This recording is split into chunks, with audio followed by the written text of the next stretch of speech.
Isang mapagpalang gabi po sa ating lahat. Pangalawang beses ko na ito gawin. Ang topic po natin ngayon ay sa 2 Corinthians 6.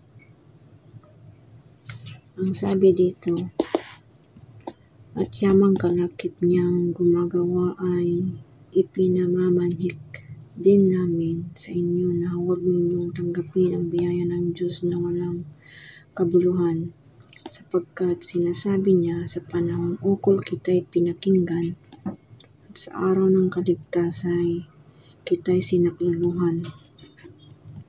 Narito ngayon ang panahong ukol, narito ngayon ang araw ng kaligtasan, nang di nagbibigay ng kadahilanang ikatitisod sa anuman upang ang aming ministro ay huwag mapulaan. Datupwat sa lahat ng mga bagay ay ipinagkakapuri namin ang aming sarili gaya ng mga ministro ng Diyos sa maraming pagtitiis, sa mga kapighatian, sa mga pangangailangan, sa mga paghihinagpis, sa mga latay, sa mga pagkabilanggo, sa mga kaguluhan, sa mga gawa, sa mga nagpupuyat, sa mga pag-aayuno, sa kalinisan, sa kaalaman, sa pagpapahinuhod, sa kagandahang loob, sa Espiritu Santo, sa pag-ibig na hindi pakunwari. Verse 7, sa salita ng katotohanan, sa kapangyarihan ng Diyos, sa pamamagitan ng mga sandata ng katuwiran, sa kanan at sa kaliwa, sa pamamagitan ng karangalan at kasiraang puri, sa pamamagitan ng masamang ulat at ng mabuting ulat, gaya ng mga magdaraya, gayon may mga mapagtapat. Sa verse 9, waring hindi mga kilala, ngayon may mga kilalang mabuti, tulad sa nangahihingalo, at narito kami ay nangabubuhay gaya ng mga pinarurusahan at hindi pinapatay, tulad sa nangalulungkot, ngayon may laging nangagalak, tulad sa mga dukha, gayon may nangpapayaman sa marami, gaya ng walang anumang pag-aari, gayon may mayroon ng lahat ng mga bagay. Verse 11, ang aming bibig ay bukas para sa inyo, o mga taga-Korinto, ang aming puso ay lumalaki. Hindi kayo nangakasisikip sa amin, kundi ang nangasisikapan kayo sa inyong sariling pag-ibig. Kaya ang bilang dandi ng gayong bagay, nangungusap ako, kaya sa aking mga anak ay mangagsilaki naman kayo.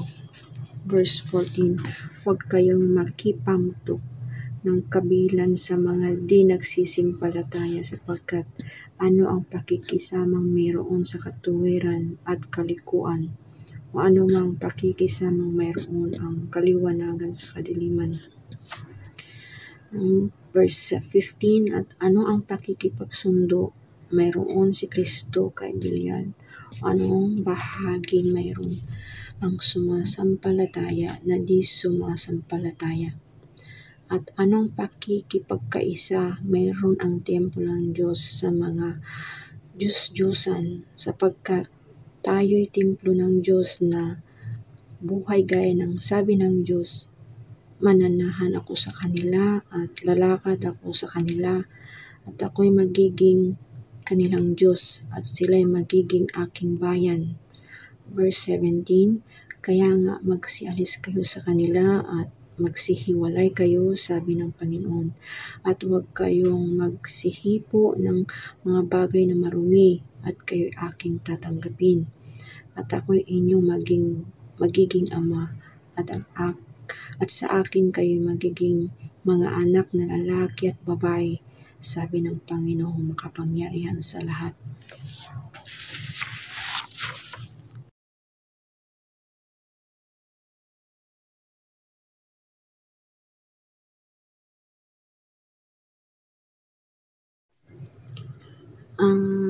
key points po natin ngayong gabi ay to receive God's grace.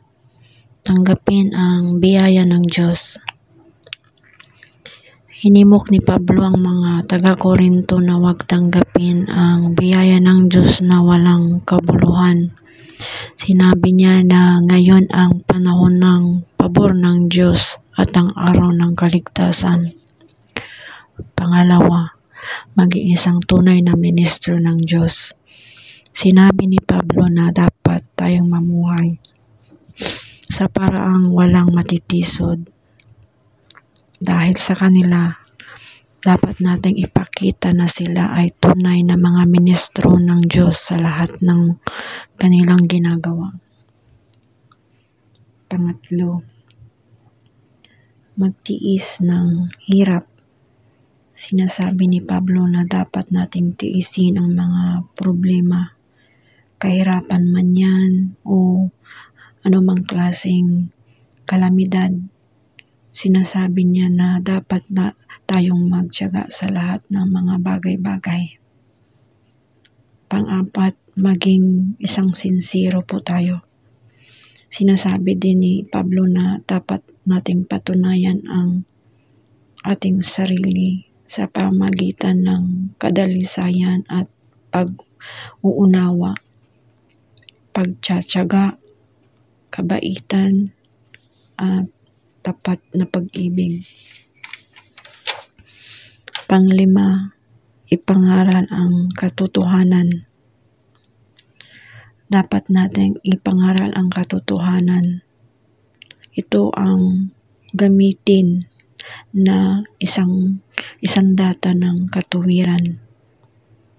Pang-anim, ating paglingkuran ang Diyos.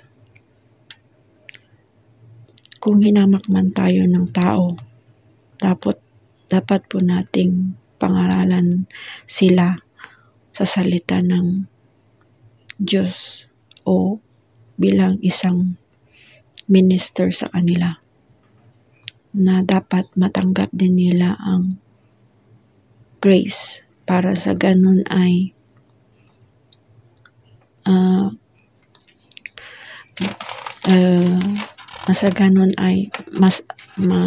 mayroon silang salvation in the future.